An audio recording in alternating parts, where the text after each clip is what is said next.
Когда в регионе отменят QR-коды и долго ли жителям Чувашии придется мириться с платежками за вывоз твердых коммунальных отходов, которые приходят в пустующие дома?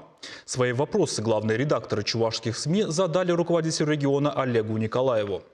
Насущная тема – плата за вывоз мусора. Претензия отнюдь не к сумме, она, кстати, является самой низкой не только в ПФО, но и в стране, а к тому, что некоторым приходится оплачивать сразу две платежки. Касается это домовладельцев и собственников квартир. Многие в теплое время года перебираются в частные дома, а зимой в город. Рекоператор этот момент не учитывает, плату за вывоз мусора начисляет, ориентируясь на количество прописанных в помещениях людей, а не на фактическое проживание. В настоящий момент его действия можно оспорить лишь в суде. Олег Николаев рассказал, что единой методологии по урегулированию этого вопроса нет, но откладывать в долгий ящик тему не намерены. Надо построить более стройную и эффективно функционирующую систему обращения твердых коммунальных отходов и прежде всего основанную на раздельном сборе мусора.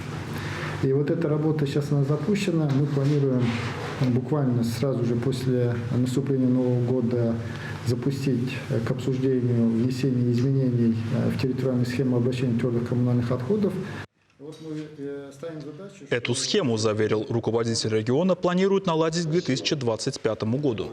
Олег Николаев также отметил, что позитивные сдвиги уже есть. Например, в прошлом году плату за ТКО начисляли и на земельные участки, на которых отсутствовали какие-либо строения.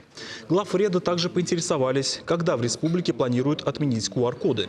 Ведь в ряде регионов в преддверии новогодних праздников отказались от проверки документов, подтверждающих прохождение вакцинации. Между тем, в Чувашии смягчение ковидных мер пока не ожидается. Глава республики поделился своим личным отношением к QR-коду. Он считает, что это хороший инструмент для разделения потоков. И когда речь идет о безопасности большого количества людей, рисковать не стоит. Учитывая, что в первом чтении закон о применении QR-кодов, в том числе для передвижения на транспорте междугородном, уже он принят, и, очевидно, с доработкой, возможно, существенной доработкой будет принят после Нового года, я думаю, что если мы достигнем целевых показателей, возможность отмены QR-кодов будет возможна вот после окончания срока действия этого закона. Насколько я помню, это июнь месяц следующего года.